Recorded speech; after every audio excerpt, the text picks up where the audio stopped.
What's up, creatives? L up on set from Creative Sound. So, I wanted to take you guys through this beat that I made yesterday. I went live yesterday, and I had a question from one of my viewers, and the question was very interesting. So, I'll focus today, right now, answering that question. So, the question was, so how do you create a full mixed song with Studio One and Machine together? Do you have an updated video on that? Do you export your stems to Studio One from MK3 when arranging and mixing? So I like to kind of like spend a little time on answering that question. So basically, it really depends on what I'm doing and what I feel like doing more so than anything, because obviously if the session or the project, the song is real big, like I managed to do like a lot of things in Machine and just a bunch of instruments or whatever, and then I'm bringing it over in Studio One.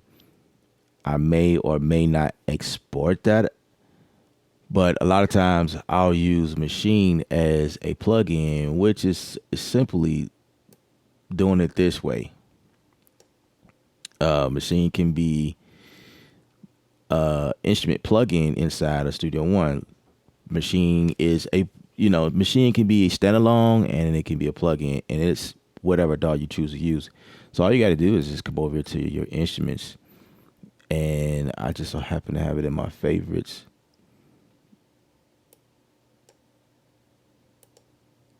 And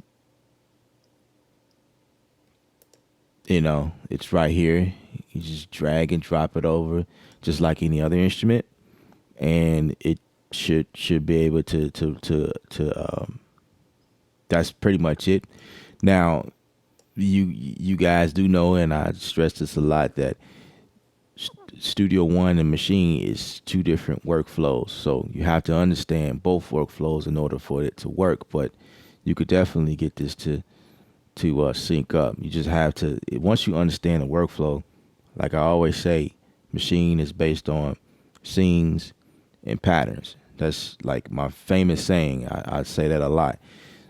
And so like it's kind of like clip view in Ableton Live, just slightly. If you're playing with ideas view, that's this what we're looking at. Ideas view is how we're able to like just jump in, dive in right quick, and create something 4 bars or 8 bars worth of a loop, a constant cycle, and then you can go and create another idea. You know what I mean? Just keep going, and then when you get to a point where you want to print out the song or make the song something, you can do that. You could append it to the scenes, and it'll start formulating your song. You know what I mean? In Studio One, it's more so your linear workflow. But as we did yesterday, we streamed live yesterday.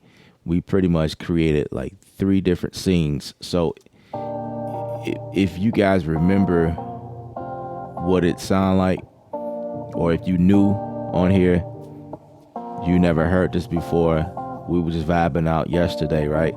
And we came up with this. I grabbed that guitar sound from sounds.com, and I just kind of tweaked it.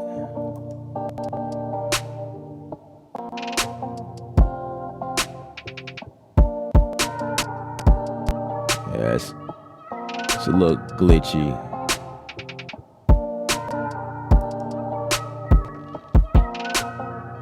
I'm gonna mute that.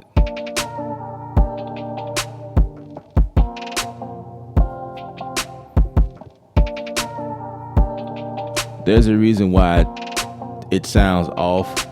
I promise the vocal part was in key, and that's because I had to change sample rates to do this stream. One didn't support the other, so it caused it caused some issues or whatever. So, but this is what we came up with yesterday, right?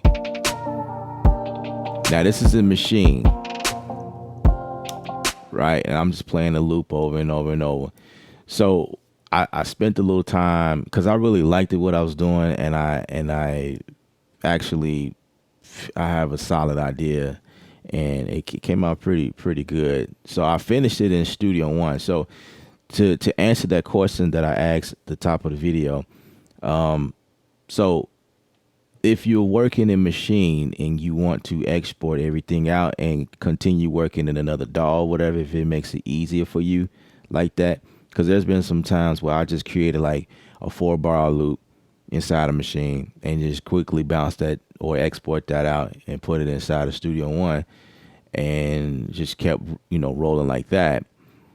So basically what you would need to do is go to File, because you could do everything inside of the plugin. The plugin is set up in a way where you can run it as standalone or vice versa. Like you could do everything in standalone in plugin mode, which is kind of cool. So you have to go to File. Where is it? Okay, File, Export Audio, and this is the window that will pop up. Now, in this window, what I did was I made sure I selected all because I have 3 different scenes. First of all, I appended my scenes. So scene 1, scene 2, scene 3.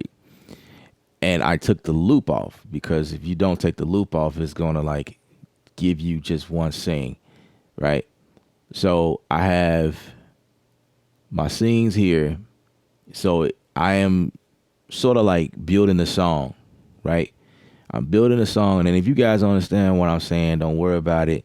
Just let me know in the comment section that you want to understand fully how Maschine works, and then I'll direct you guys. I actually did a course on this on my site. I'll have to update it because Maschine has moved on from that course, but it's pretty much the same thing. It's basics. This is scenes and patterns. Nothing about this changed at all. But this is what I did, and let's go back to exporting that. So you have to make sure that you hit all. This is the trick right here. You have to hit loop optimize. So it's kind of going to wrap itself around from the front to the end and giving you that perfect start and finish, wherever you start and then wherever you finish in terms of scenes, and where like what you have appended into the song mode. It's gonna take it from start to finish. And then you definitely want to make sure that these are selected. This is already selected for, so you don't have to do nothing here. But here you want to go to sounds, right? This is where it's going to print everything that you have as far as like the pads and whatever you programmed in there. And then, of course, you want to like tell it where to save it. You want to pay attention, because you don't want to just go with the default because you might not be able to find it. Label it or whatever. I think this is like a prefix, so it'll put a prefix before everything, all of the files you have, and then the rest of the stuff is like it's up to you. I will leave it here. Like I usually go with Wave because Wave is a format that all DAWs can read. AIFF is only for Macs, right? So if you are on the PC, I don't even know if this is something available on. Maybe it is. I don't know. But Waves is a universal language, so I'll keep it there. Actually, I built the song in 48 hertz, or maybe it was 44.1 hertz. Whatever. Just like those functions really don't matter. And I think it was giving me 16 at first, and I went for 24 because just a little bit more quality. And then just export it, and then they export it all the way out and it put it in the folder. And what I did was I brought it back into to Studio One, Definitely want to pay attention to your BPM because you know you're gonna need that. And I'm gonna mute this because I no longer need that, and I can actually take it out. I just decided to do a little more inside of Studio One versus Machine because I needed features, DAW functions, some things I can't do in Machine.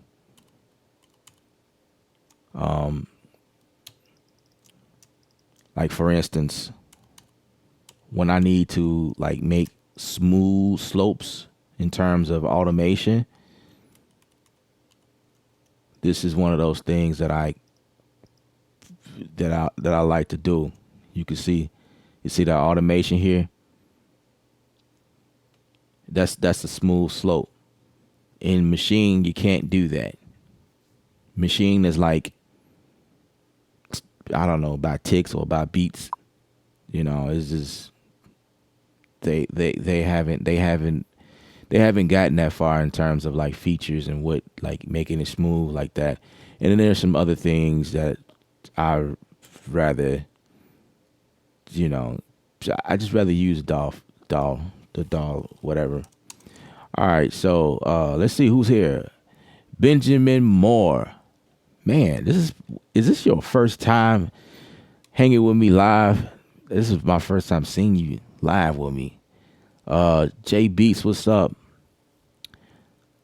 My thing is, how do you save only the files I am using and not all of the instruments and drum sounds? That's the thing. It definitely brought over the instruments or the sounds. It put it, the tracks or whatever, the things that I'm not using. But I just went through and just deleted. Now, rule of thumb will be this here: whatever sound you're not using, like on the pad in Machine, just delete it before you export. Like, don't have a bunch of sounds in here that you're not using because it's going to export that out. I think that's something I had to do. Like, whatever you're not using, just delete it. That way you only have what you're using. Or if because I know sometimes, inside a Machine you can like load up a group of pads in a given group, right? And sometimes it's like, you just want to load up a group because some of the kits come like that. You just load up a group and just play with stuff like, oh, okay, and you dig it, and then you probably only using like 4 pads in that group, but you got like another, the rest of, it's 16 pads fully, right? Sometimes you're not gonna just go and delete stuff off. You know what I mean? I get it. That's just one of those things. It was easy for me because once I see a track that didn't have anything on it, I just delete it, just select and whatever and delete it. It wasn't a big deal. That's just one of those things. But this is what I came up with.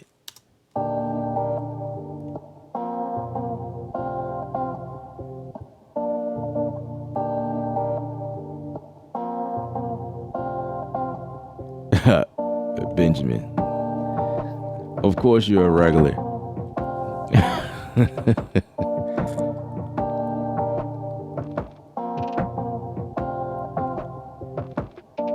Justin, what's up? All the way from Nigeria. Appreciate it. Hey, I hope y'all subscribe and hit thumbs up on the video. I need thumbs up.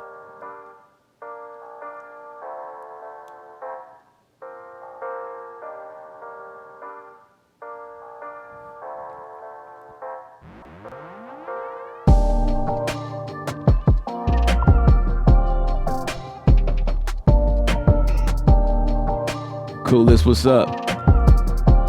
You remember this beat from last night?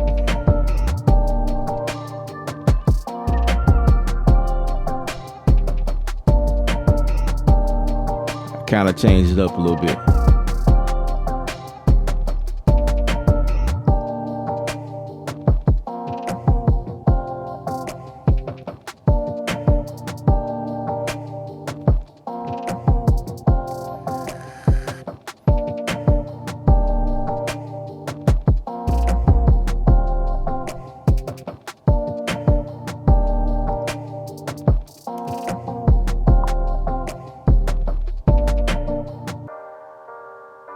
appreciate that, J Beats. You know, I try. Appreciate that, Ben.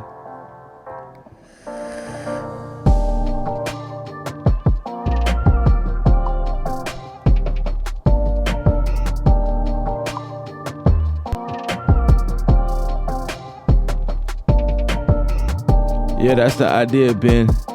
I got this female chick that I already sent it out to, and I'm just waiting on her to say yay, nay. I know she gonna like it though.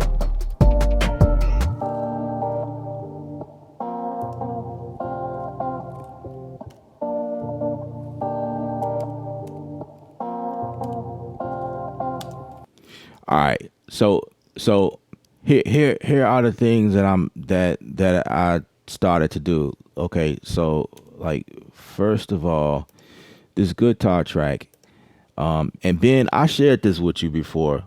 You was asking me like, could you grab chords from audio?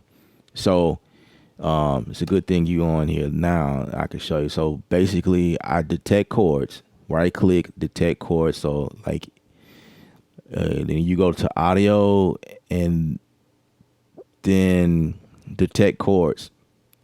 And what it did was, it this is what it did. It gave me these chords: G minor, B flat, F, B flat. Now, I think those chords are like inversions or something like that, because that the first chord is definitely not G minor. That's what I found. But like, that's the thing is, you have to go to, where is it?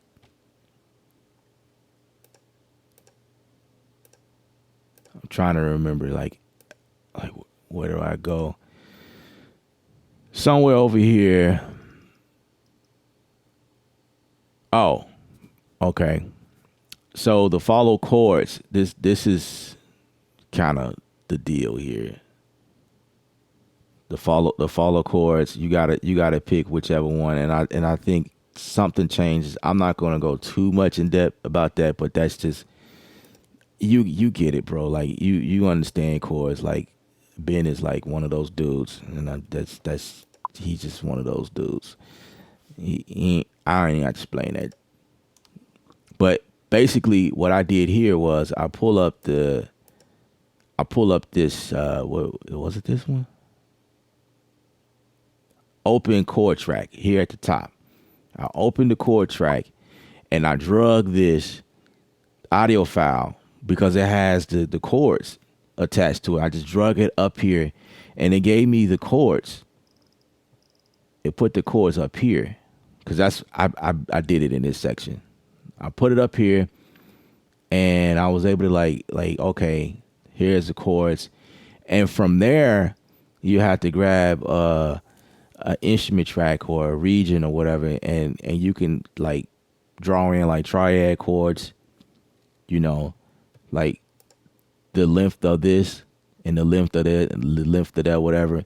And then when you change this stuff, you can actually like those triad chords or the 7 chords, whatever, they'll change accordingly.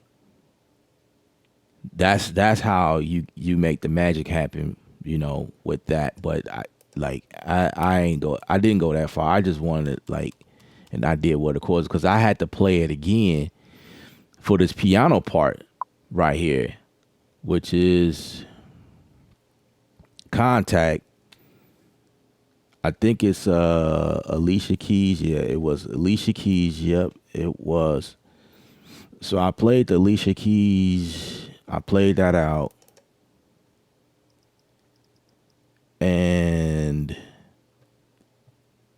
But on that I put a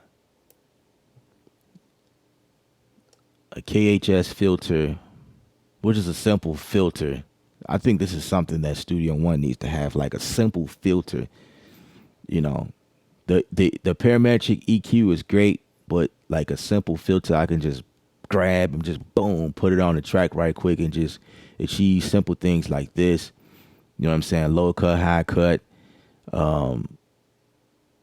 This is great. Like that's all I needed it to do, which is cool. And then I put the of course I put the red light. I put the red light on this. Of course. Like I use the red light a lot. Like this is like religion to me. Like I have to have this somewhere in the track somewhere. It creates a really cool distortion. You know what I mean? And I can change this to like play like an old radio sound. Yeah, so it gave me that sound. Let's see if I can go back here. So if I take it off,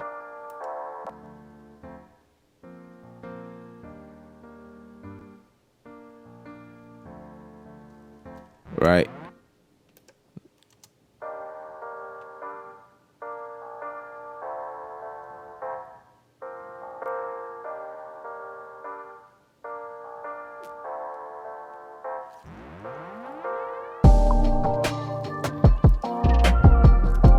Said anybody going to get the Korg Triton?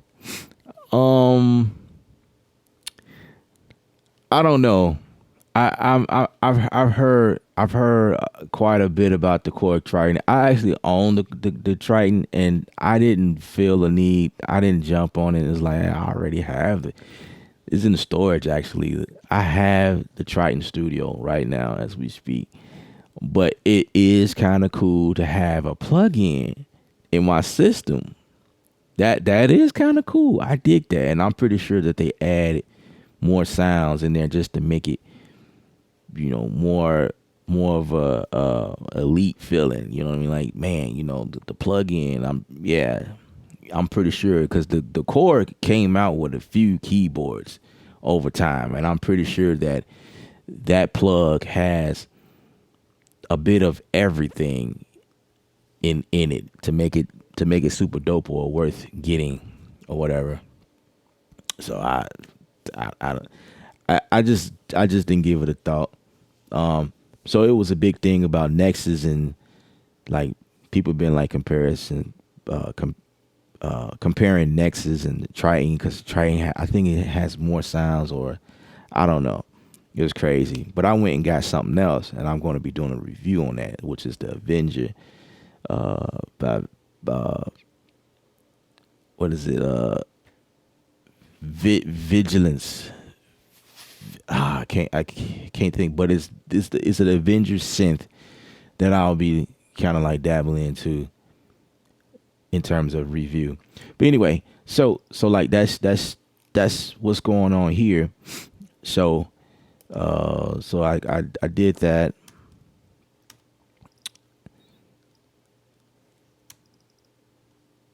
And let's see, what else did I do? So this is actually something that came from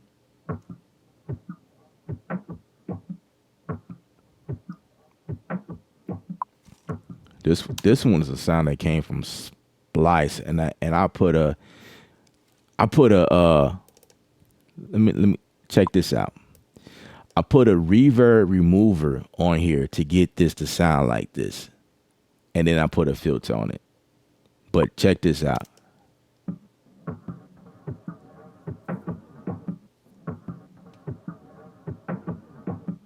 So that's without the reverb remover.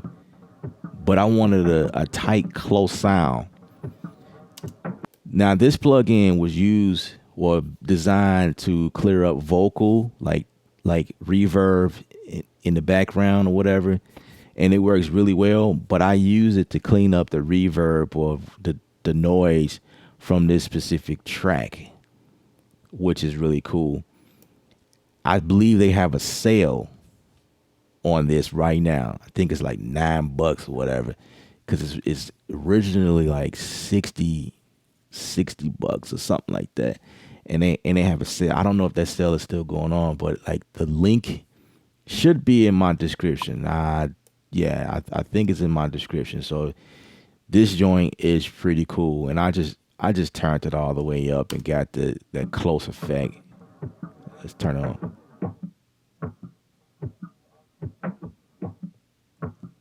And I got it tight, and of course, put a filter on this, right? And let's see what else do I have.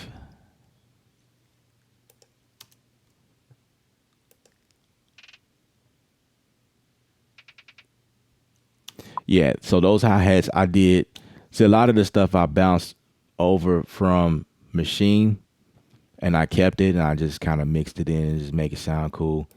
So a lot of this I have as waves on its own track, but then I added more to it, like more to the drums inside of Impact. Yes, indeed. Impact is pretty full on Bank A.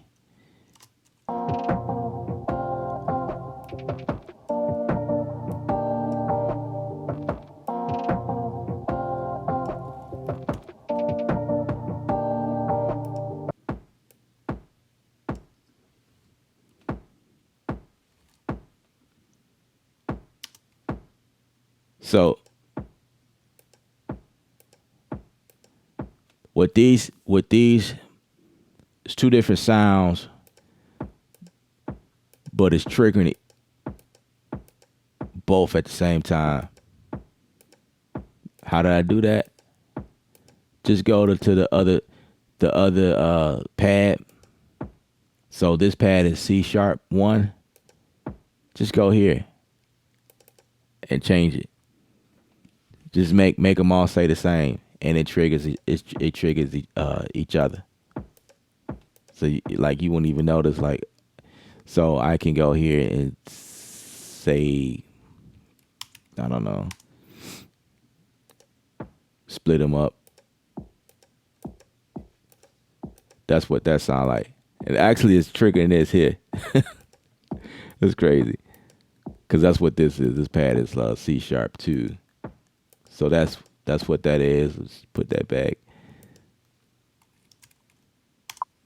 So now they trigger each other.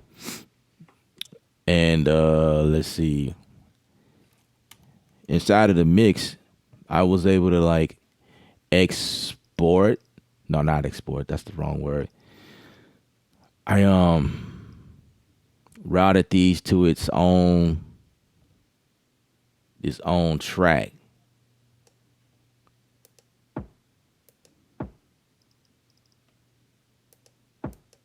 So like if you go here, you could say stereo or mono and make the pads come out its own. And the good thing about that is that when you give a track its own routing, you can put effects on that on top of that, which is what I did. I'm not sure which one this one is. Okay, so that's the hi-hats.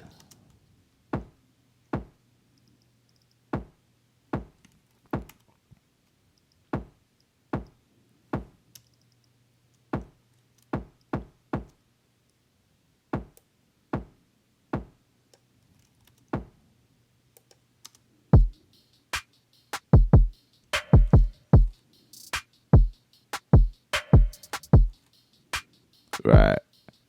So that's my hi-hats right there. And I got that kind of like little pan, because I have some other drums.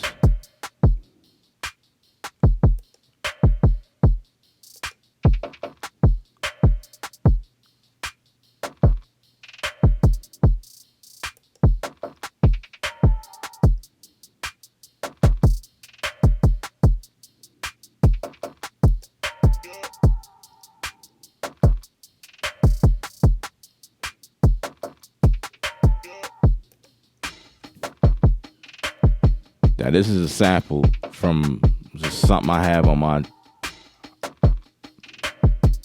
hard drive somewhere.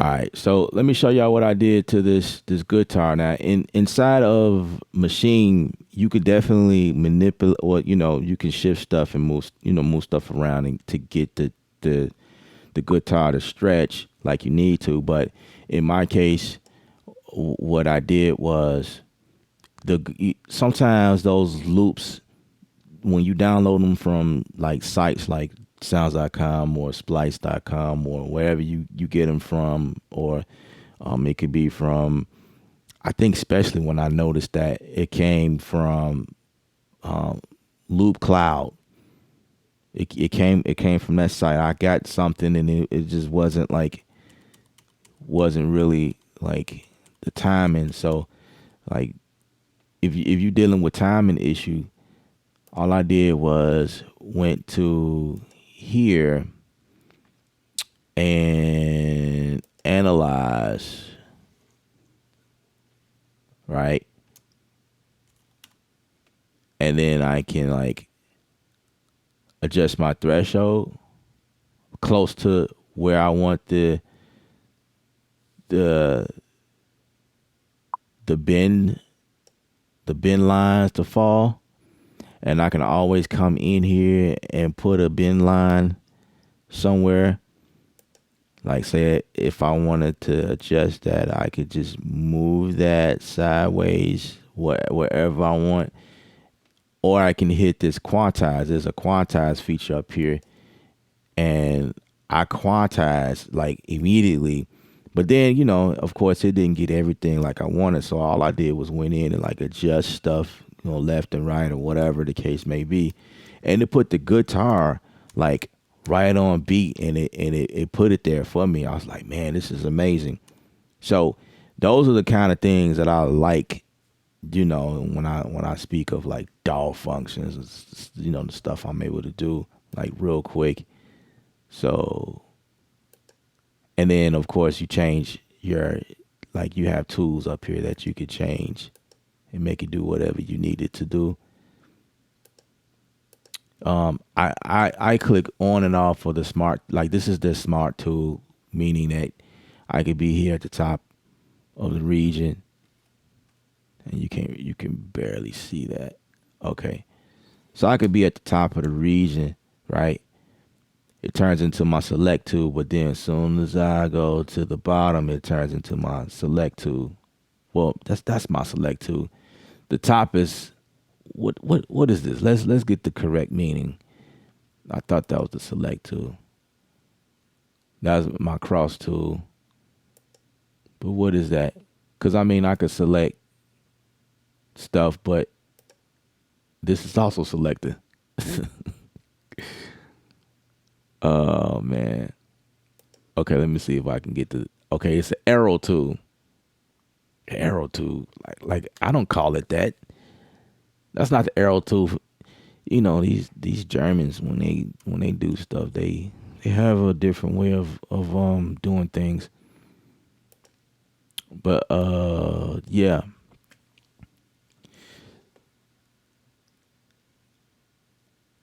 Let me catch up with some of these comments. Yeah, filter already needed in Studio One. Absolutely. I appreciate you recognizing that.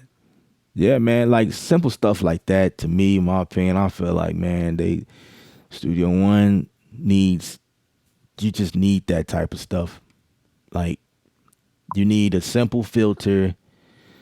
Um now they doing a thing as far as effects. I'll give them that because um I'm trying to think where I actually used a fat channel in here somewhere.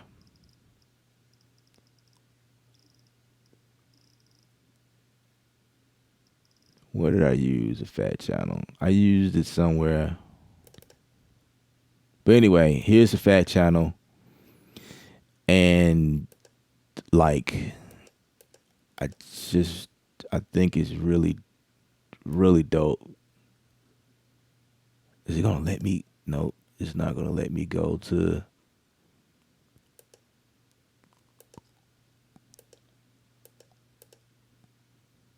Okay. So, okay. Let's do this. Let's just grab a fat channel. If I grab a fat channel, then I think once I put it somewhere, then it give me where I'm trying to go. Okay, here we go. This is what I wanted to touch on. Now, the fat channel has taken some nice updates. I would admit. I think Studio One right or Personas right now is doing this thing where they like if you buying their new interfaces, you get they call it the magic plugs or the magic studio. I think that's what it's called. And you get all of these really cool vintage vintage compressors and I think you get this with that. Here's the 2A. Here's the 1176. What is this? I can't remember. I think that's an API. It's an API plug. Them knobs look like it. Everest. I never played with this, but this is the C100A. This is the 160. The 670. It's really, really cool stuff. Really cool stuff. And then the same for EQs.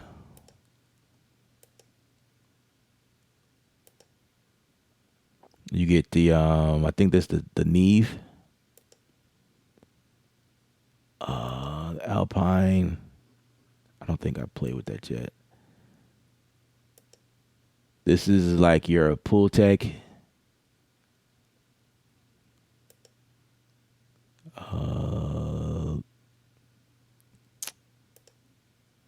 Like you really get some really cool stuff in here. No, this is your Pultec. Sorry, this is your Pultec. But they look alike though. They, that might be, it might be the same, but with different tones. But like as far as the setup,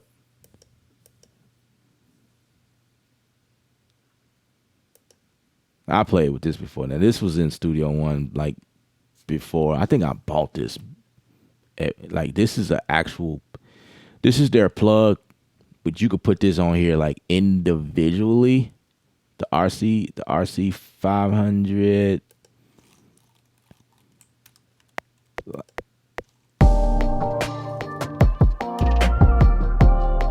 Of course, I planned that. I wanted to play. Yeah, of course. I totally wanted that to happen. Because that's what we were doing. We were talking about breaking the song down.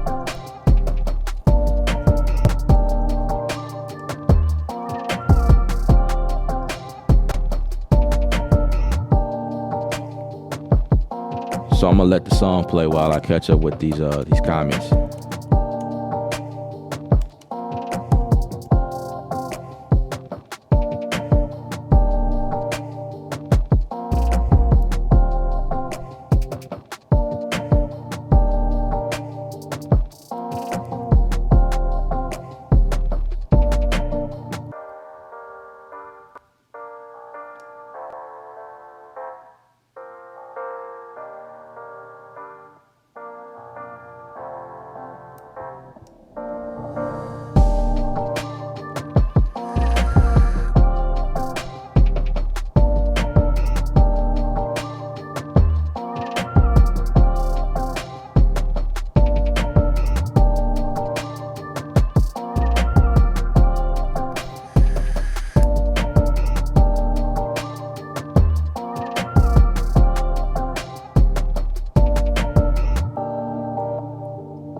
Cool as you think Nexus is a scam?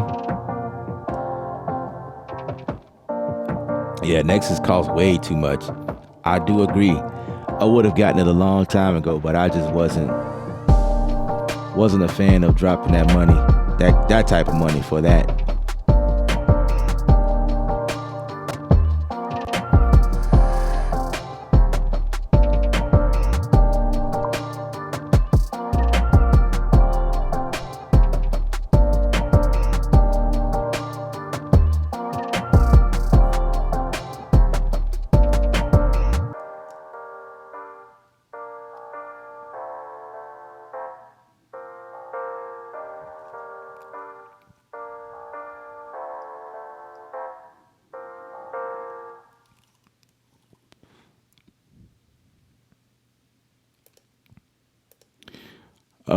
Okay, Ella, this Atom controller inside Studio One is not faster than starting from Machine and then moving.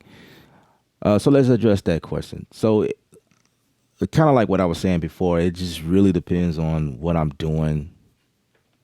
Um, it depends on the vibe I'm going for.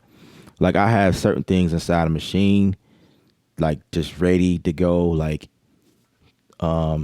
it's a different kind of workflow. It's like it depends on how I feel. Like if I feel like I can start an idea really quick in machine because the sounds like it's built for like what the Germans call it, the groove box.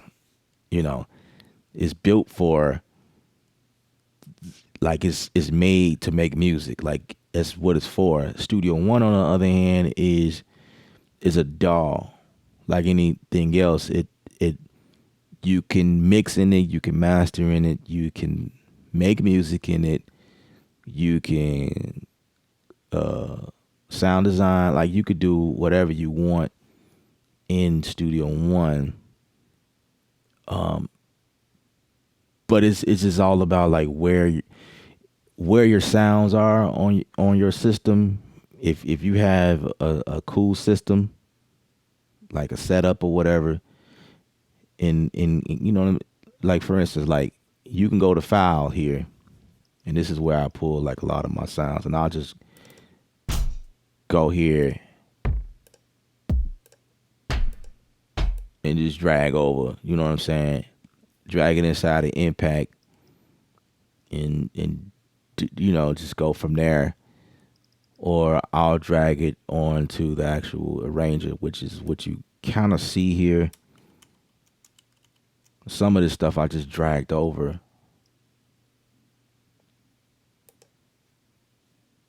By the way, I'm using for the bass.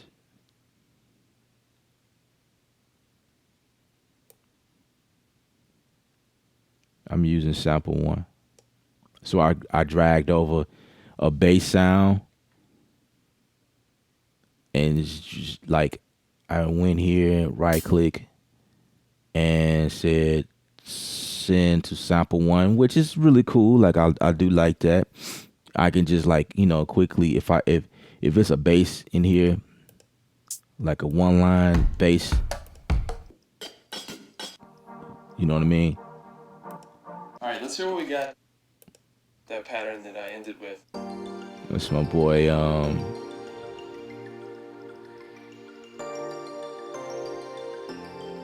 Sean Devine. I still use his stuff too. I gotta let him know I'm still using his drum kit. Some of this stuff is coming from where's it coming from? Splice. And I can what I'm saying, right click on it, drag it to impact or sample one, whatever. So I mean, it just like I say, it just depends. Like if your stuff is like organized in a way where it's quick to get to your stuff, then yeah, it's quicker to create in Studio One. But it just depends. The Atom Pad is pretty dope. I like it. At first, I didn't like it. I'm still not too much of a fan, but it's useful. You know what I'm saying? Like I never really changed my mind as to how I feel about this. As far as like just feel like a toy. But I'm maximizing on the whole idea behind it.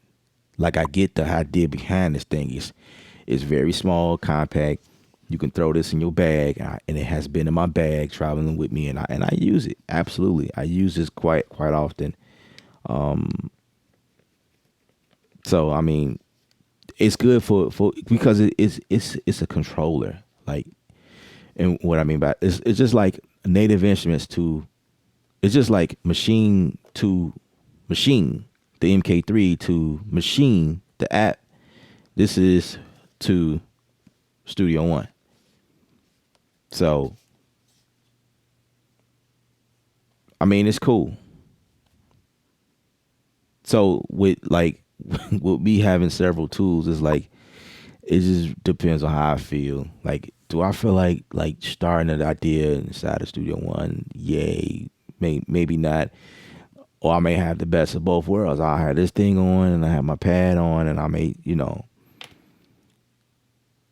just really depends on what I'm trying to do. If I, for instance, if I'm doing trap stuff like yesterday stream, I'm starting in like Machine because of the note repeat. The note repeat is super sweet. Like I love it. The note repeat on here is not sweet. I don't like it at all. Uh it's glitchy, and it ruins the vibe really quick. So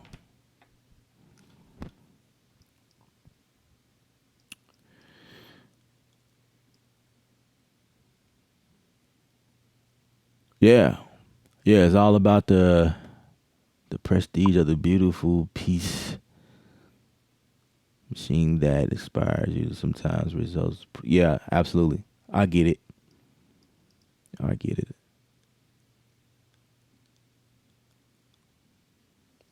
You think you would go for the new Nectar beat composer that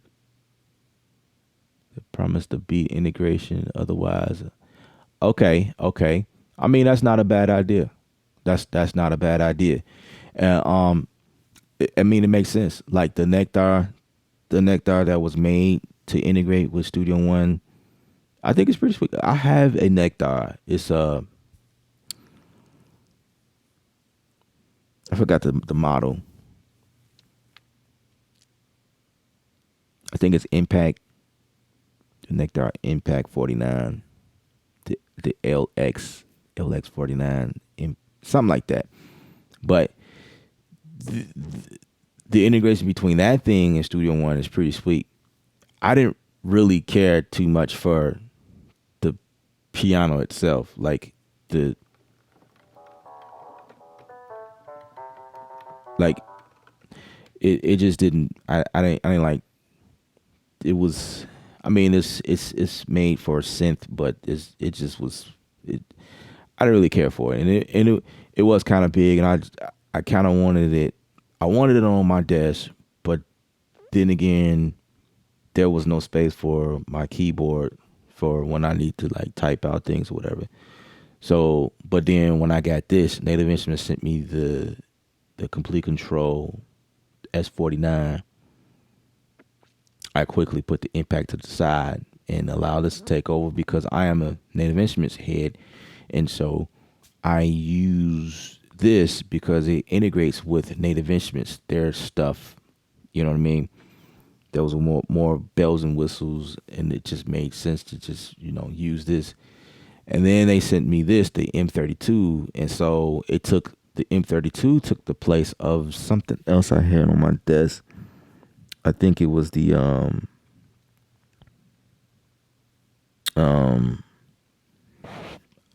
what was it? And I have their instruments on my computer to analog. Gosh, I can't remember nothing right now. But analog lab, is that right?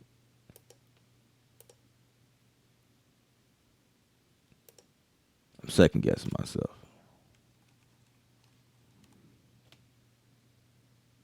Oh yeah, analog lab. By the way, analog lab did an update, and I like it. The It's pretty sweet. I like what they're doing, integrating their things. The I don't know. I think it's like I don't know if it's on a subscription base now, subscription model. But anyway, yeah. So the M32 replaced that keyboard, and so now everything is like just native instruments and personas. I got the interface here, and the speakers are native instruments, and then everything on the desk as far as production is native instruments. So, the machine jam in the bag. I finally got the fader port. I have to do a review on that. I'm still playing with it, um, trying to build my thought around this thing. I don't care for the design. The design, I think that's one of the reasons why I never gotten it, because I was going like back and forth between the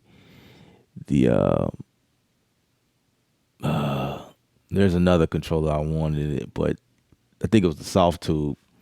They have a controller. It was between that and this one, and I don't know. But it's cool. It's functional.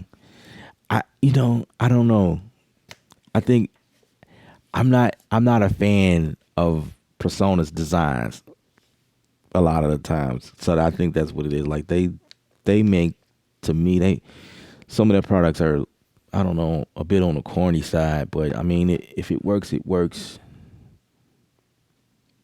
Whatever. I think the interface is straight. I like the interface. I like the looks of the interface, and I especially like the new one, the what they call it, the quadruple, the quad, the quadrant, whatever you call that. It's got this dark look, like dark finish. And it looks exactly the same. Like, I think it's either Thunderbolt or USB C or 3, something like that. There's something different about it. Like, it's a little faster, and I guess the quality is a little bit better. But other than that, uh, yeah, the speakers are cool. I like the speakers. Um, they came out with some headphones. I thought that those were terrible, so I never use them. Like it looked it cool, but the sound quality was not. So you don't ever see me wearing those headphones. And I'm just gonna keep it 100. I'm a 100 type of guy. So you guys ain't never got to worry about me like selling you something that I don't get down with. So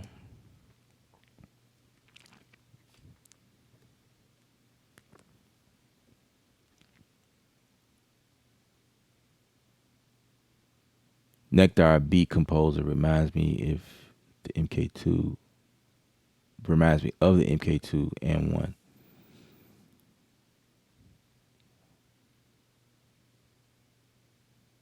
The Nectar Beat Composer. Wait, what are y'all talking about?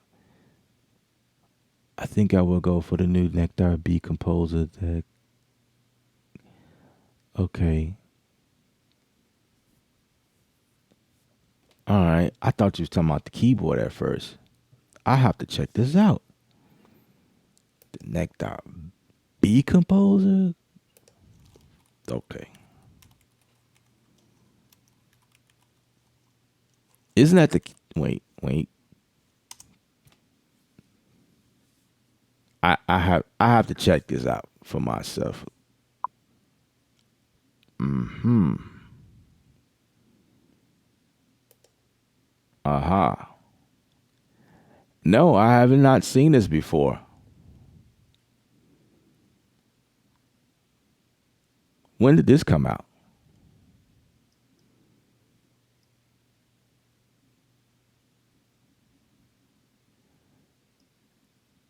Wow.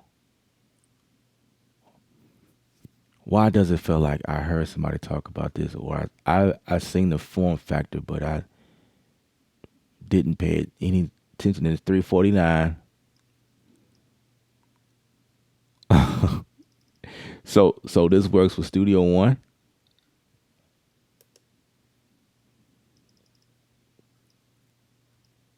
DAW integration. Okay, I guess it does. Nectar DAW integration software includes Ableton Live, Suite, Bitwig, Cubase, Digital Performer, GarageBand, Logic, Window, Reaper, Reason, Studio One, and Sonic Cakewalk. 7 transport buttons are otherwise fully MIDI assignable, including MMC commands. Okay. Uh-huh.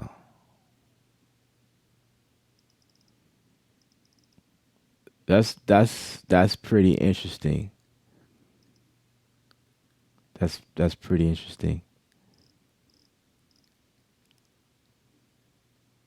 That's wow. I really don't want to play the video because I don't want to get no copyright strike. So I'm gonna say that when I end the stream. So I'll just look at more pictures. How about that?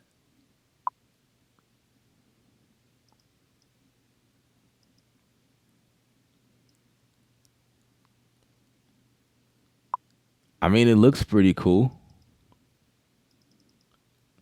The form factor is pretty small. Okay. So as far as that keyboard I was saying that I own, it is I think it's this one. Yeah, the Impact LX61. But I have the 49. I like the way it looked because it's like this box look. It looks pretty cool to me.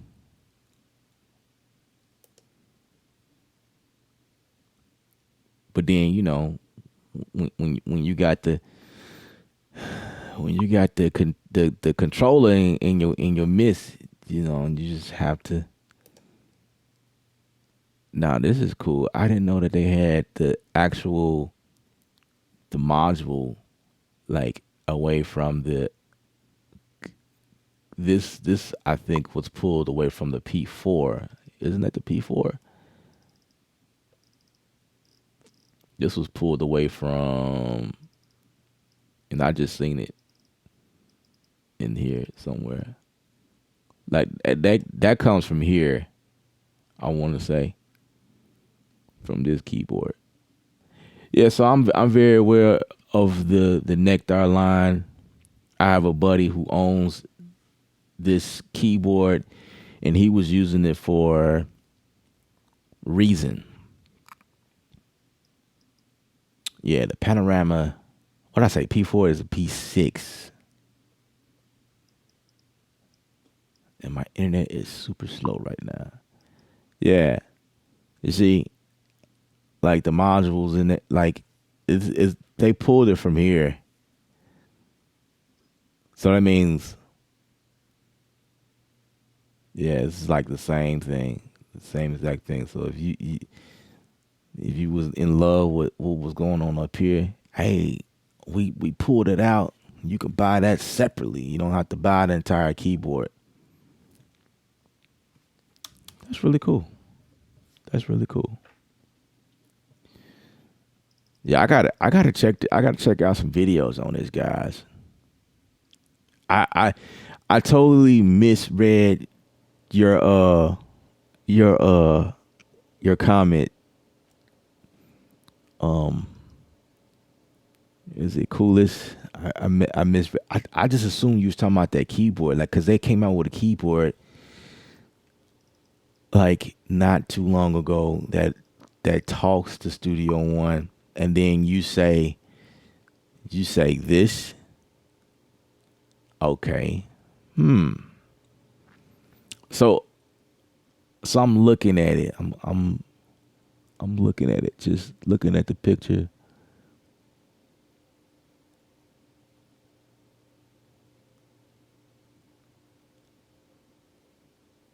Hmm. I don't know. Like 349 versus 150. This thing is 150. So now it boils down to like is what is like why would you buy the beat composer versus this? And that's of course me asking that question before I watch the video. I'm pretty sure the video gonna break it down in a way, and I'm gonna be like, oh, that's why you will buy that, and you pay $349 for the beat composer versus this here. Now, I think, in my opinion, if Personas came out with something like that, then that would be like, okay, well, all right, okay, you know what I'm saying? Then I I'll have a different opinion, because it looked like this thing does a little more than this. Okay, this thing's is it the same thing? It look pretty cool, like from another angle. It look like it do some pretty cool stuff. Yeah, I'll have to check it out. Thanks for bringing it up. Thanks for bringing it up. Reginald Cole, the man of the hour. I am needing to get me a machine, me a beat machine suggestions. Well, that kind of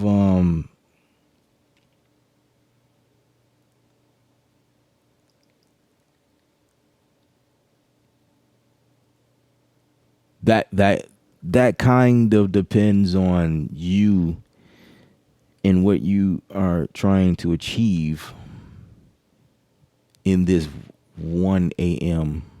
hour.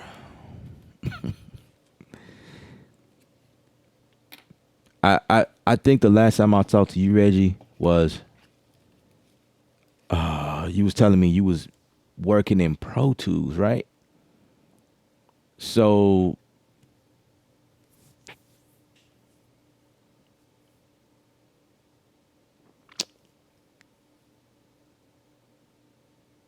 I don't know. I don't have any thoughts for Pro Tools user. No, I'm kidding. I mean, it depends on. You have the Ulterior MK2. Okay.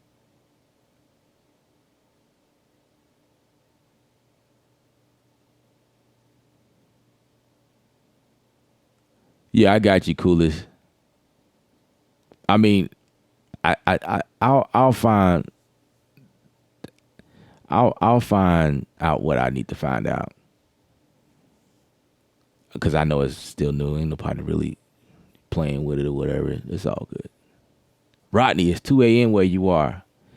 Is that Eastern?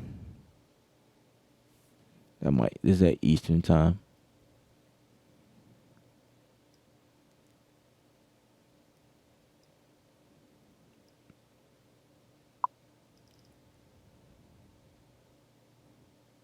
Oh yeah, Reason 10 and Digital Performer. Well.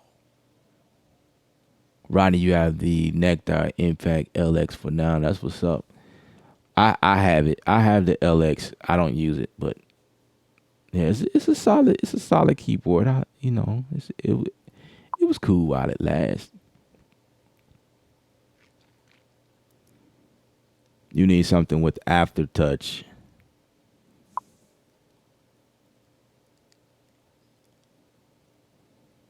Ableton Live 10 Lite. Okay.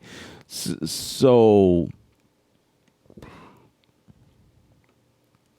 what is your primary DAW? Like, what are you using? Like, what is it? What is it that cuz like if you got Ableton, it makes sense to have the push, right? Cuz the push is proprietary to Ableton. But it don't sound like that's something that you're using, cuz we ain't even talk about that like our previous conversation. So I that I wouldn't even waste money because the push is like around 750, I think, somewhere like that. So that wouldn't even make sense. Um, if you're using reason. Um, well, I do know, like, I know this keyboard right here. We were just talking about it. This keyboard specifically, I know some cats that use this keyboard for reason because of how the tight integration that it has. This is that P6 I pulled up like not too long ago. That company, the company that makes that keyboard is called Nectar, right? We were just talking about that. But it seems as if Nectar is making like strong strides to create their products to work with anybody. You know what I mean? Because I would say grab a MPD pad by Akai. I wouldn't really do that. That's just a simple controller. Like that's like old news. You know what I mean? Like everybody got an MPD pad. You probably have one. I want to say that I want to say that this thing is pretty sweet for your situation because it talks to everybody. Like they do some really cool things that make it pretty sweet. So the Nectar beat, but and then it kind of boils down to your budget. Like 350 is a bit much to just buy a controller. You know what I'm saying? If you're not like someone like me, like using it to like really like zone in and you know what I mean, making a career out of it. It's a little bit different in terms of that.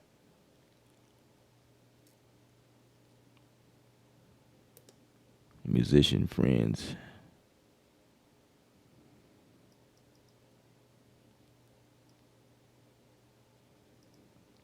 The other cool thing about stuff like this is that you can make payments. Like for instance, I shop through Sweetwater. It's where I get most of my gear. They have like this 3 payment deal set up where they break your payments. They split it in 3 ways. Another site is Z Sounds. Z Sounds is very famous. I think they have it where you can split your payments in 12 months.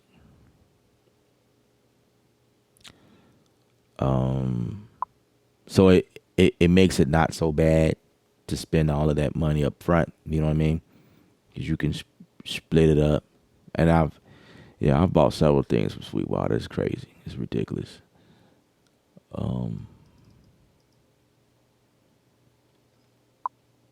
But as far as beat making, like what, um,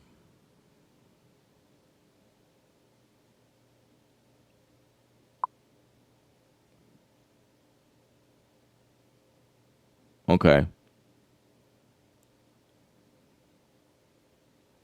all right. So you looking to make something permanent? Um,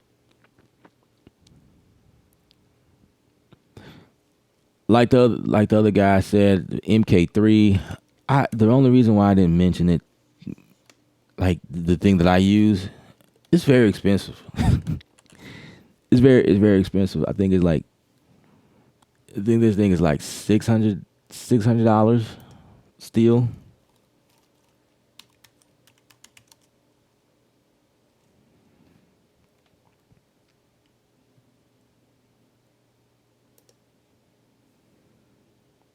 I mean, if that's something you're interested in, I have a link for you in my description. Yeah, this thing is still like 650. This is what I use.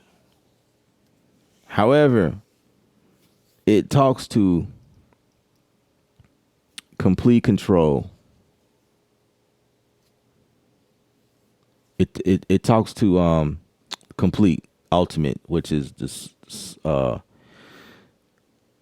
It's like a bunch of instruments that comes it's like a bundle of a plethora of sounds and just crazy. I do most of all of my stuff using their sign. This is just, like this thing is a controller. It's like you could switch between MIDI, like using it as a just a plain old MIDI controller, but you can use it to control the sounds and things like that on the inside of it. It has these two screens like you see here, and they recently expanded the size of the pads because it used to be standard size, like the beat, the what is it, the Nectar beat controller or whatever. Um, like those are the size of these pads is still the standard right here. Now, if you was using Studio One, it would have been a no brainer. I would say, hey, just go grab an Atom pad. You should be fine. Like this is pretty cool. This is proprietary to Studio One, but they also make this to be a MIDI controller to anything. So you know what? That might not be a bad idea. Spend 150 and get one of these, and they probably. I'm guessing it will talk to you. Um, it would talk to Reason, cause Reason, yeah, it would talk to Reason. Matter of fact, I think I know that's a fact. I know you can use this with Reason, cause they make this to be a MIDI controller with any DAW. But all of the, it's by personas, it's made for Studio One. So it like everything is just gonna be even sweeter, if you use Studio One. But you can use this with any DAW. So this might be something to look into.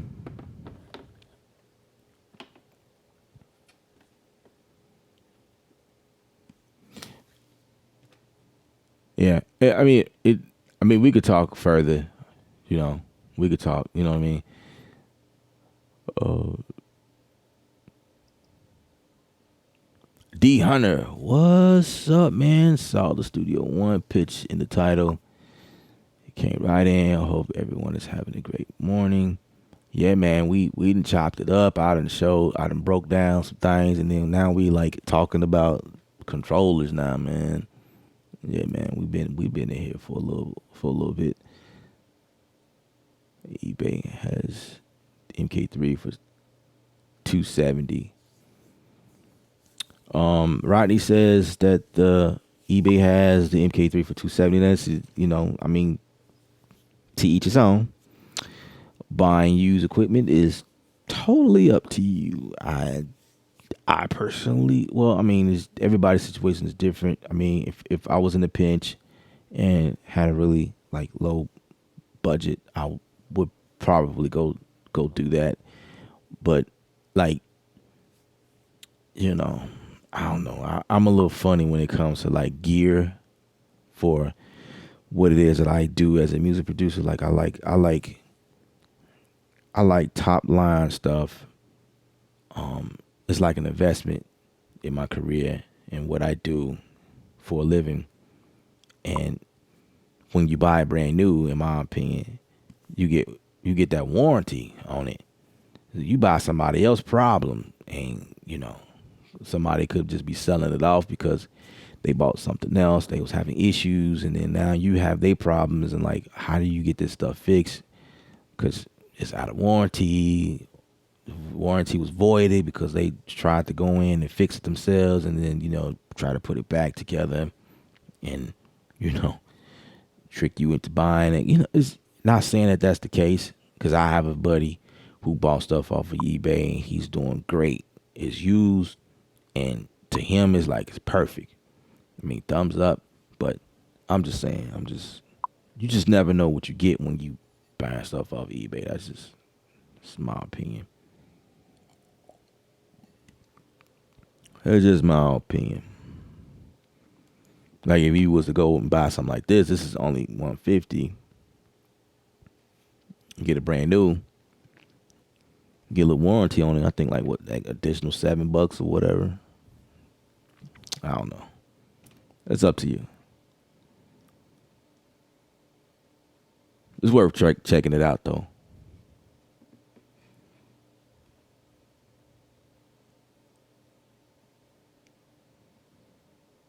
You're using the Fader port in a Kai Pro.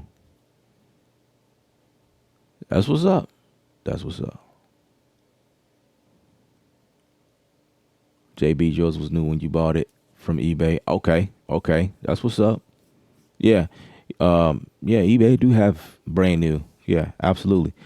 You know, like companies, there's also companies on there that sell stuff brand new or at bargain, you know.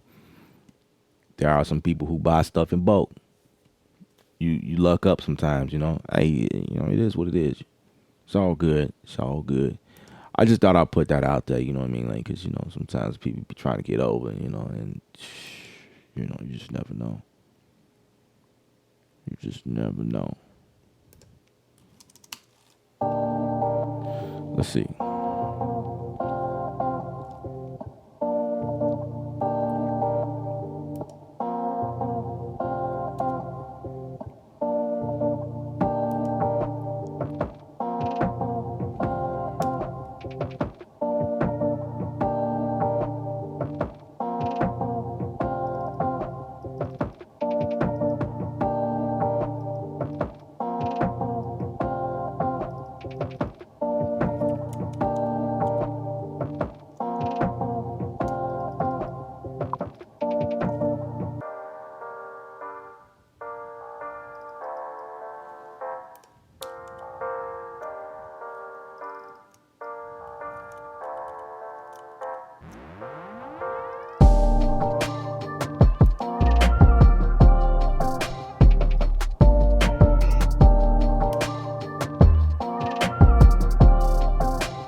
I think I may do something different to that bass just to bring it out some.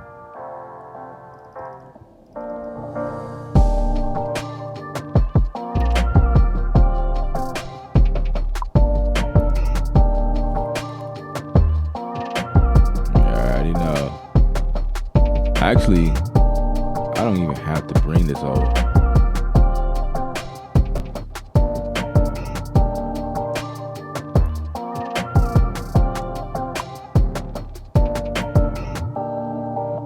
Actually liking how that sounds.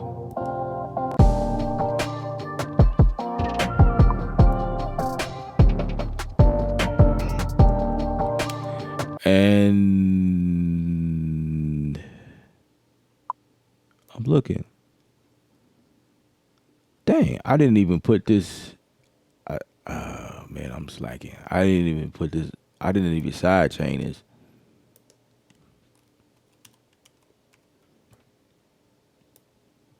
Man, I'm tripping.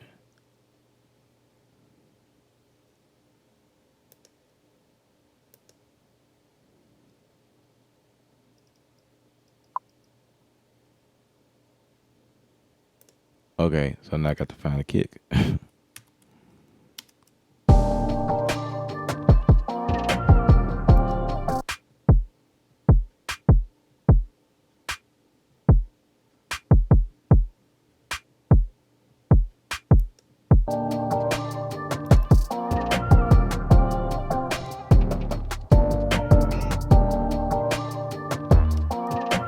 Okay, okay, okay.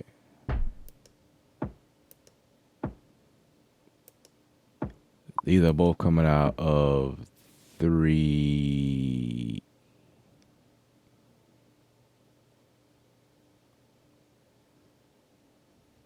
Okay, that's interesting.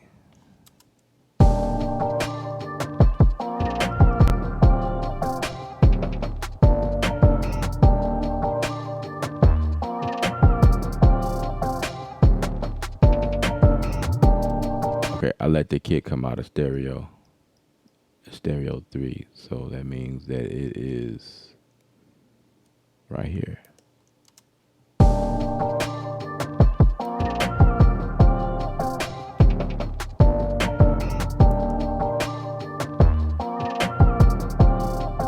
Maybe not.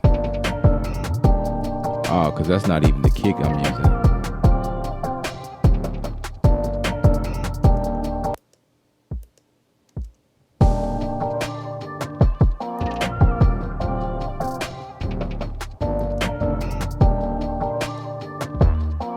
You know what? This is 2 different kicks. Haha. I forgot I did that. Yeah. That's another way to stack sounds.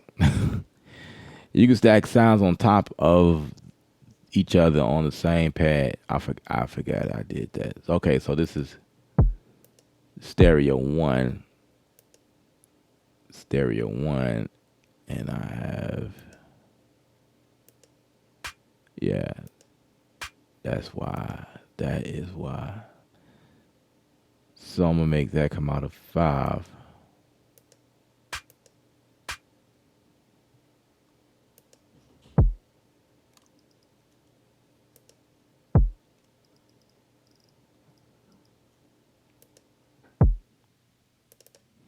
I'm going to name that kick.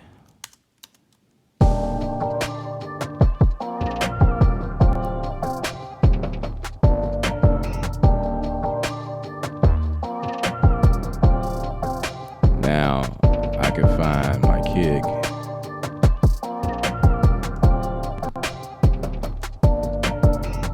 Yeah.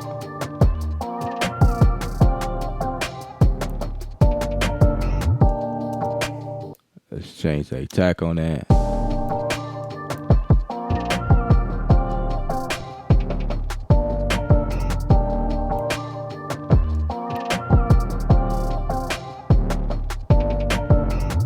Okay, I dig it.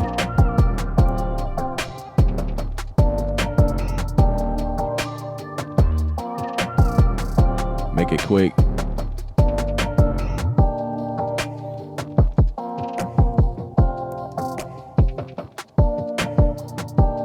Thanks, Reg.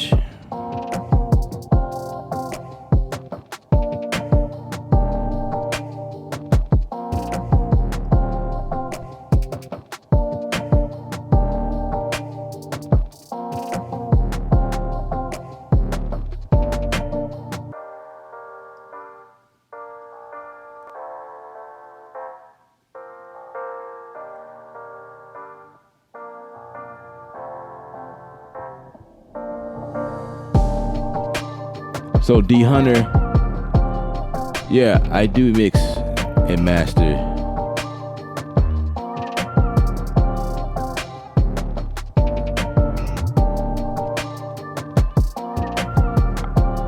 I pretty much do it all.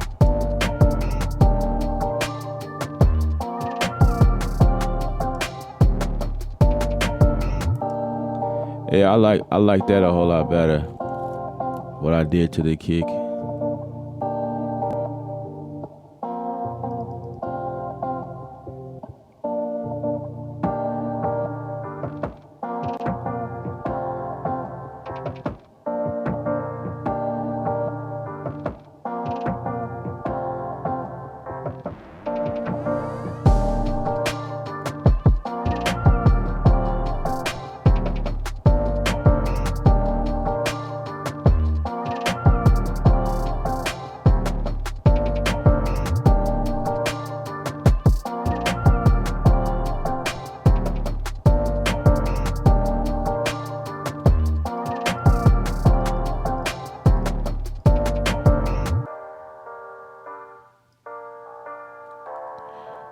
Yeah, I'm digging that.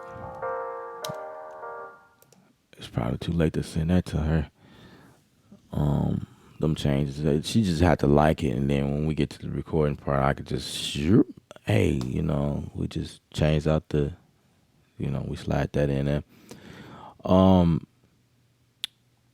the X Touch, the Behringer X32. Um, I'm just reading what y'all saying. Try searching for Mackie. I'm trying to think. Does that make sense with what was said earlier? I love the controller currently using the Persona's Faderport 16 and Kai Pro. Okay. And then you said, do you miss master? Well, equipment I'm searching. Okay. So, like, if you don't mind me asking, like, what are you trying to do? Are you mixing?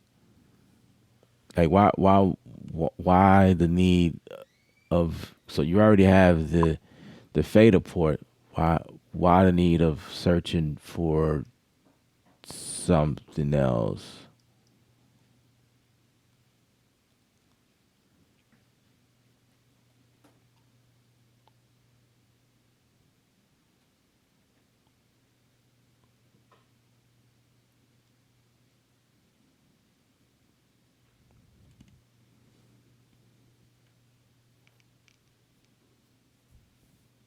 Yeah, that's what's up, coolers. I appreciate you hanging out with us.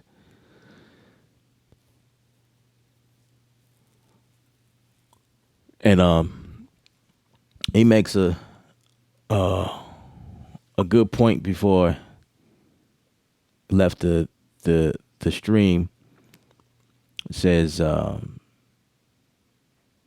making good music is the point, and equipment comes after. Making dope music despite equipment.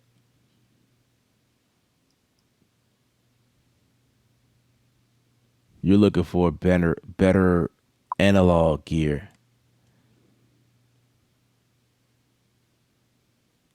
Better better analog gear to do what? I like to know what you're trying to like. What are you trying to achieve? I mean, I get the tangible feeling. I get that, but you got the fader port. So I guess what I'm trying to get at is like, okay, are you looking for something with tight integration with Studio One? Obviously, that's what the main subject is. You work in Studio One. You looking for analog gear. Is is it going to be like away from integration, or is it going to be with integration? So I think the best on the market for Studio One per se, in terms of analog, will be and when we talk about integration, is going to be their new Studio Live 3. I think that is your analog situation. It has its own interface, inputs into the board. There's also a DAW button that talks to Studio One. So as like real time, it's got DSP technology in there, just like this the Studio 192 DSP chip technology, whereas it takes the load, like if you're using Fat Channel and with the beautiful plugins I showed y'all earlier, when you're using that stuff,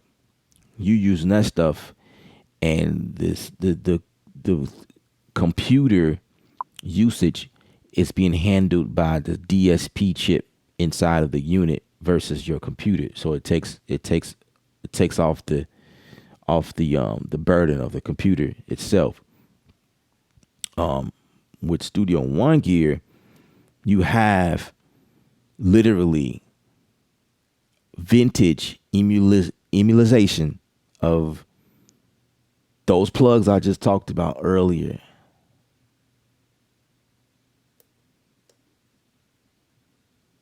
Let's see if I can find where I was.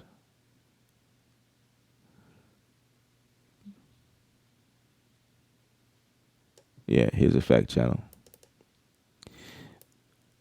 With something like this, meaning with Studio One deal, you can have this on each and every channel and it not affect the CPU usage inside your computer. This this is handled by the DSP technology inside the board. If you know the Studio Live board, which means you have like all of this at your fingertips. Like you can put like this will be your analog to digital type situation. You know what I mean? But if you are like really like if you trying to like run like you have your own compressors and your own EQs like analog stuff, then Studio One has this thing called pipeline, and you can run that way. But if you just want something analog, I mean, if you say analog, to be honest, uh, the Behringer X32 is not necessarily analog. I mean, it's digital. But I get what you're saying. Like it's like analog to digital. Um, when you say analog, analog is not gonna have no type of connection with anything digital. But I get it though.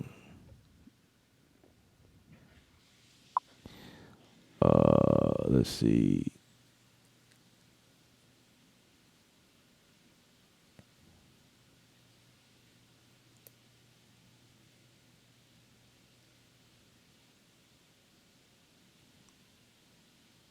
Just need to get better master compressor.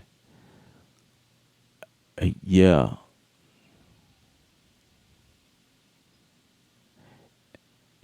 yeah. Like I have the DSP technology is in my Studio One, my Studio 192. So I have I have a compressor, a gate, a EQ on my voice right now before it hits Studio One. Like it's just on. Of course, the app itself, like this thing right here, the universal control deal.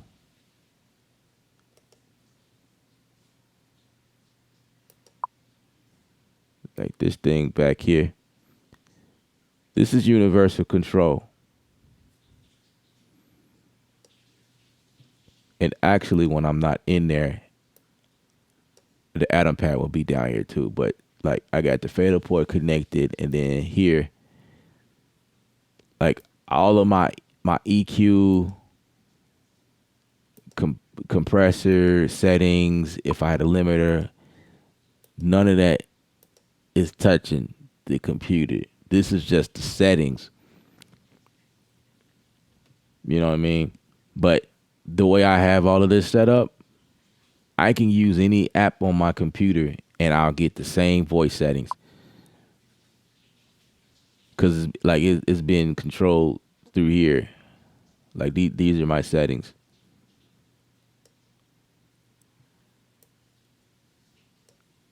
which is why I love this thing. And I've dealt with several interfaces. None of them have this technology. Actually, the thing that come close to this is Focusrite. I have a Focusrite Sapphire. I think it's a Pro 40, and it comes close, but it's not easy like this. I like this a whole lot better.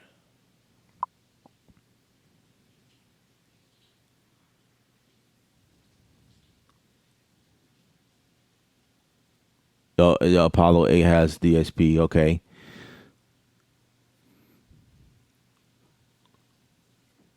with analog summing cable. Okay, making it a hybrid. Sweet, sweet, sweet. JB's, yeah, definitely. This what had me on here for about like yeah, yeah, 2 3 hours.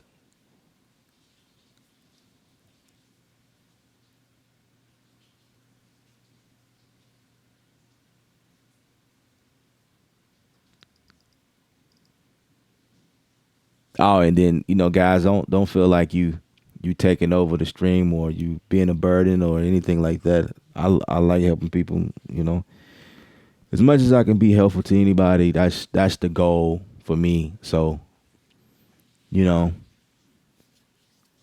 that's the goal.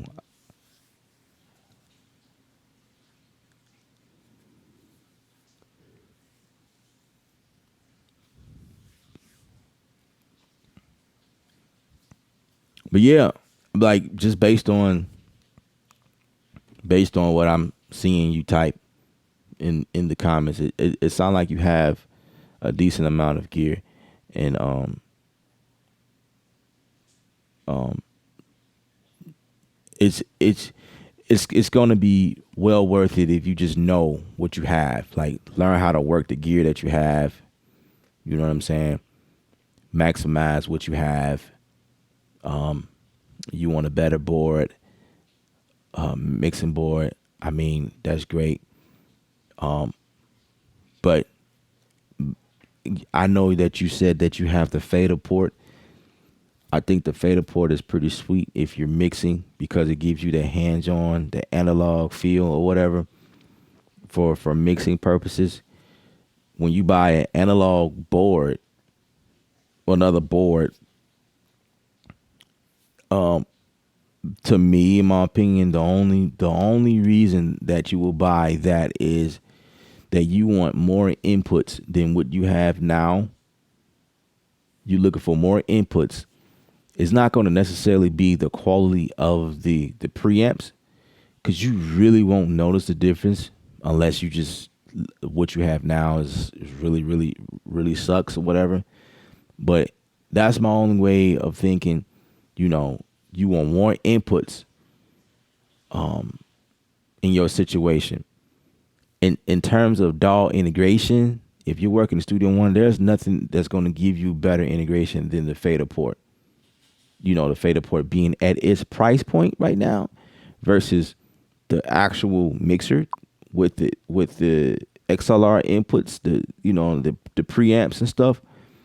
Then you will be spending a little bit more money, but your reasoning for having one of those will be, like I said earlier, more inputs. You want to shy away. Like I can't see you buying it because you just want something bigger, and you thinking that all of those knobs on there is going to help your sound better, or you become more efficient as a. I I just I don't know if that's your reason, then I think you good with what you have. Like like I say, unless you record in bands and requires and bigger groups, live instruments, things of that nature, then that's that's when I say go for that. But like me, like I do that stuff. That's why I have a Sapphire over here, and it's not even a board. It's just the interface that can handle 8 mic pre's in it. So whenever I need to record drums, I'll like record drums on that, and then everything else is like digital. Like I used to, like some of the guys that come over and just use my keyboard and like MIDI the notes into the system, you know.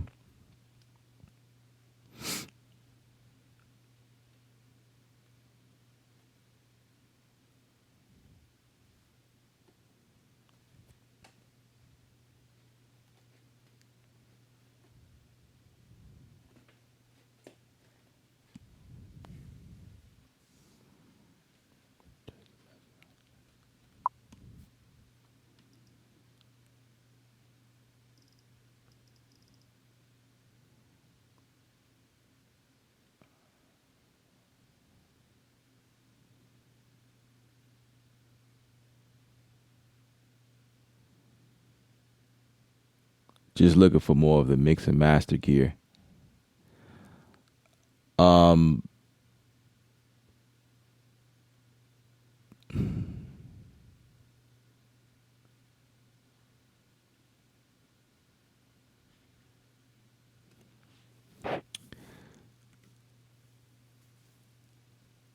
well, okay.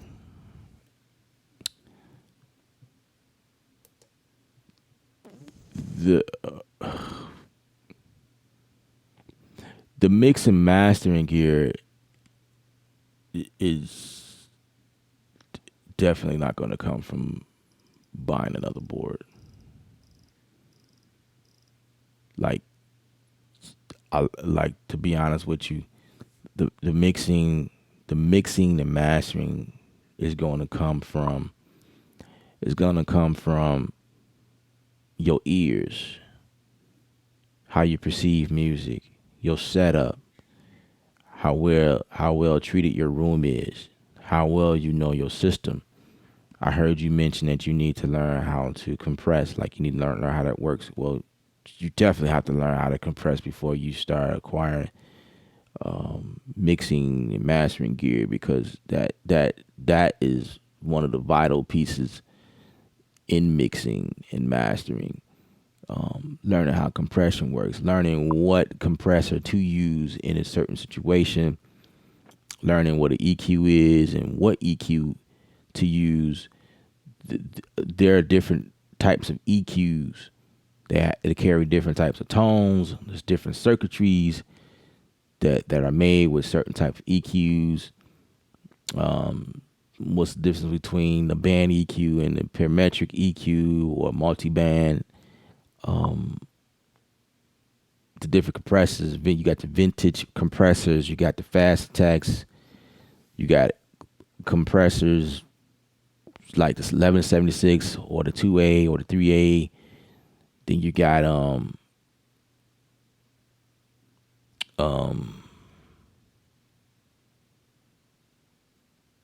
you got SSL. See, a lot of the stuff is inside the computer. It's not on the board. But in terms of a board, like what I was showing you earlier, like I think that Studio One is probably the best you can get at the money, at the amount of money that you spend for what you be, because it's almost like, see, when you get a Personas board, if you looking for a board, you know what I mean? Like I was saying before,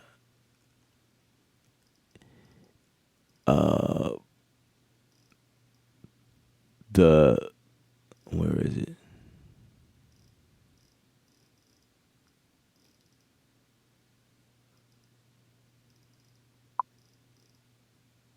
The fat channel. I don't know how do I keep losing that? Oh, there we go. This right here.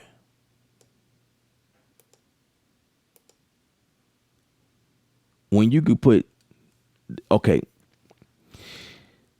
do you know how much 1176 compressor is? Just imagine how much it would cost for you to put that on each channel, right? If you using, say, like for instance, like in my case, if I'm mixing like acoustic drums, like I'll put 1176 on a snare to crack the snare a little bit more. I'll put a 1176 on the bass. I'll put 1176 on. I wouldn't put it on kick. I would put it more so. It just give or take. I'll put it on guitars, acoustic guitars. I'll put it on electric guitars. I'll also put it on.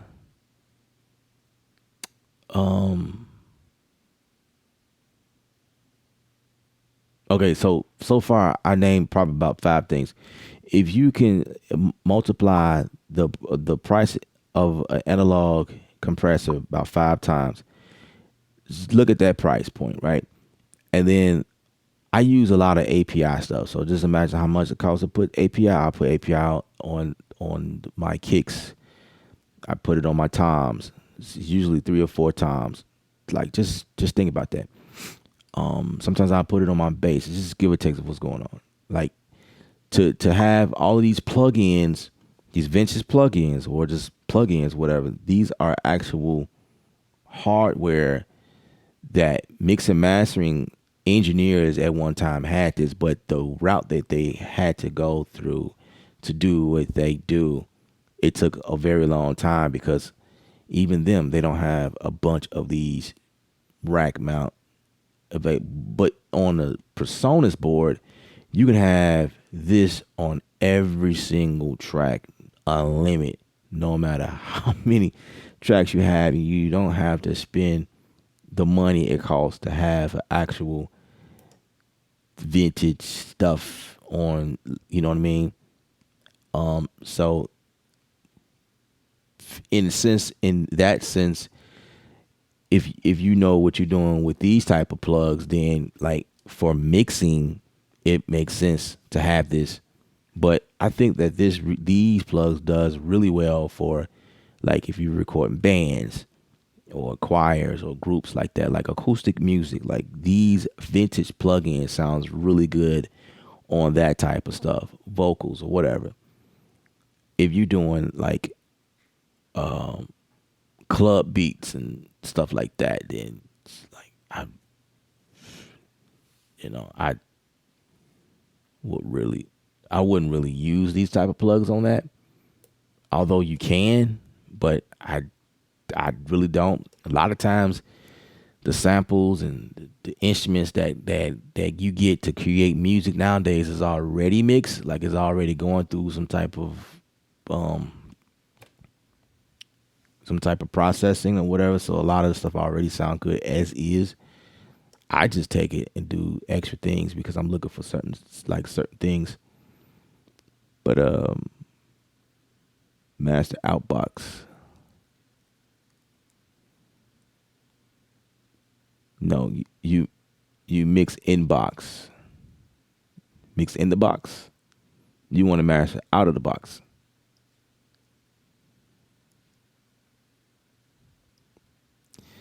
Well,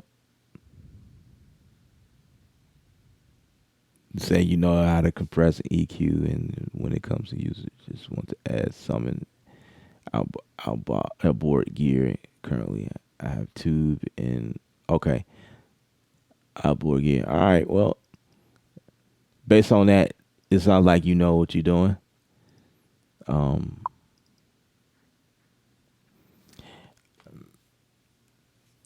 um, it's gonna cost you some money. It's gonna cost you some money. I guess it just boils down to like integration. Like if you're looking for it to integrate with Studio One, Personas, I think it's a Studio Live 3. Persona Studio Live 3 is gonna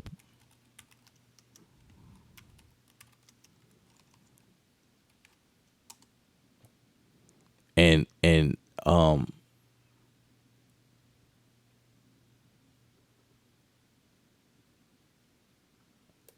I think it's this thing. It might be something different. Or it might be the AI something. But check this out. There's a project page over here as well. Like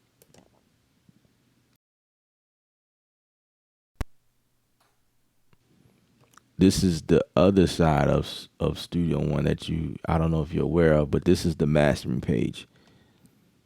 This is where you master your tracks. Like you can have like several tracks in here mastering, and you can have these talk to your different mixes, and it updates according to the mix. So if you go into a mix, it updates itself inside the mastering page. This is your mastering. It gives you your LUFS and your LUs here. Like I remember when they add this in here, which is pretty cool. Um, Keeping up with the Joneses and stuff, knowing what's going on, and you can change your averages. I usually keep mine's like long, a long hold, maybe affinity, like slow, whatever. And then they give you your stereo uh, meter here, and this is um, your volume, overall volume. You get to see like your RPM levels, your peak levels here, and you can change between K20, these type of thing. Um, Over here is where you see all your songs, and then you have this part right here where you can add the songwriter, the composer, the arranger, the genre, the year, the artwork. So I thought that was fantastic. Like man, you could artwork because I was doing a lot of stuff in Logic, and this this wasn't what you was getting. Um,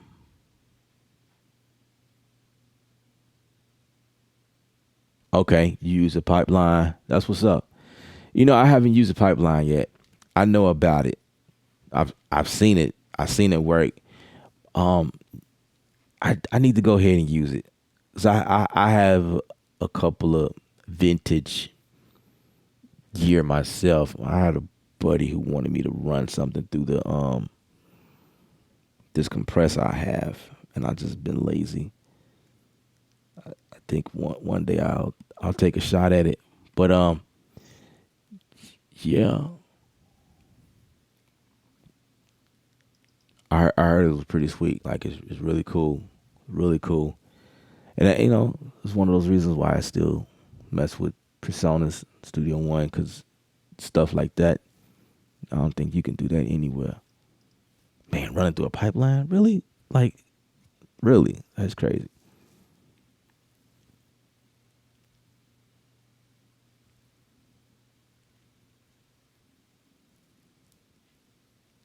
Yeah, recall sucks, right?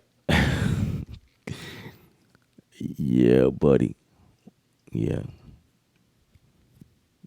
that I thank God for the digital world, right? That I feel like the and I was going there looking at it. I don't know. Is it this one?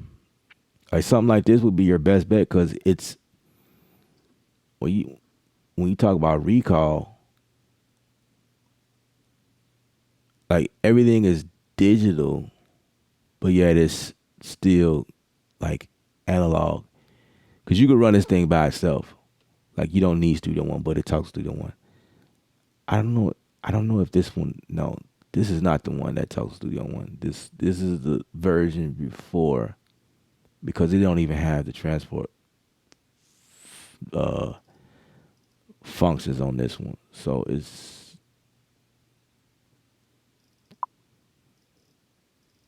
not this one. I think my bro got this one.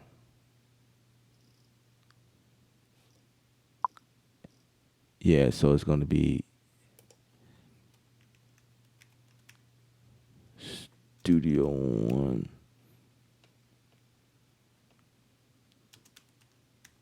Live 3. Oh, Series 3. I think that's what it is.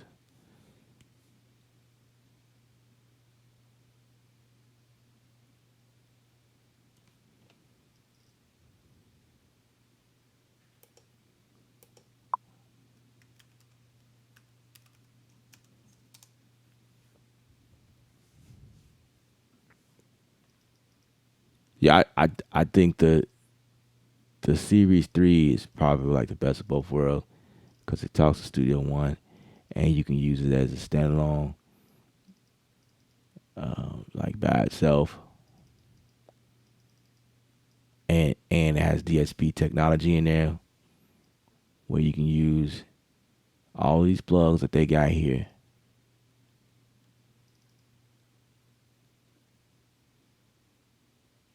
and not touch the CPU. I don't know why I can't find it. The live series, isn't that what it is? Live series. Okay, personas.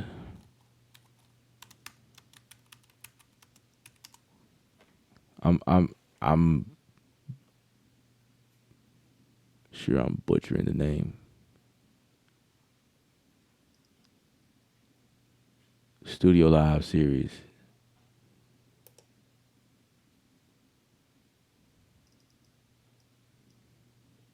Okay, yeah, it's this one. This one's the newest one, but there's a version before this that also does this. But like it has the see, this one has the transport, and it does what you want it to do.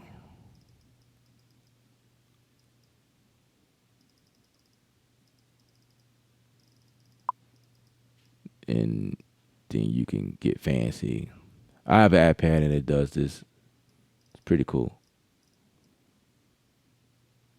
So you want to get into this type of stuff. See that?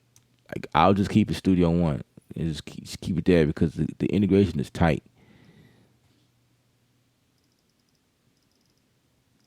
That's what I would do. Yeah, the version before this does this too. As long as it has to transport something on it to transport. But anyway, I'm a log on off, guys. CTK Beats, what's up?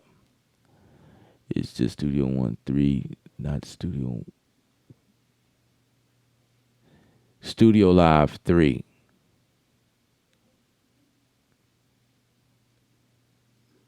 Yeah, if I said Studio One 3, I definitely did not mean to say that because I know that's not what it is. I kept putting live in there, so I knew it was something. I knew it was alive. I was saying series 3, but this one's the newest one. All right, folks. I appreciate you guys hanging out. Appreciate the thumbs up. And subscribe to the channel if you're not already. You know how I get down. I love helping people, so that's why these things be forever long. But remember, music is art. You the artist. Paint your picture. Stay creative. Stay creative without rules. I am signing out. Peace out.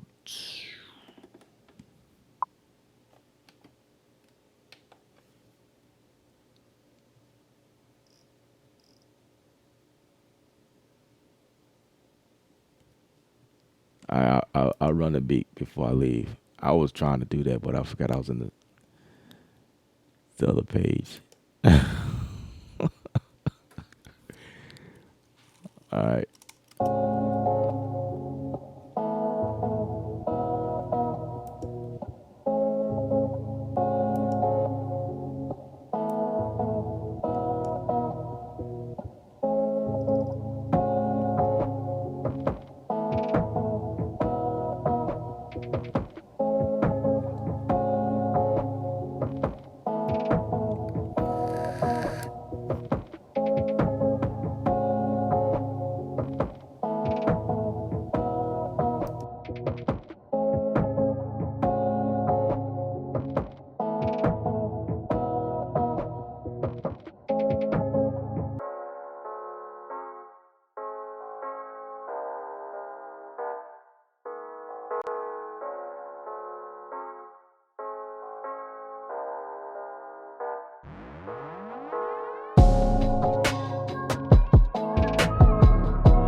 I don't know why it sounds slower to me.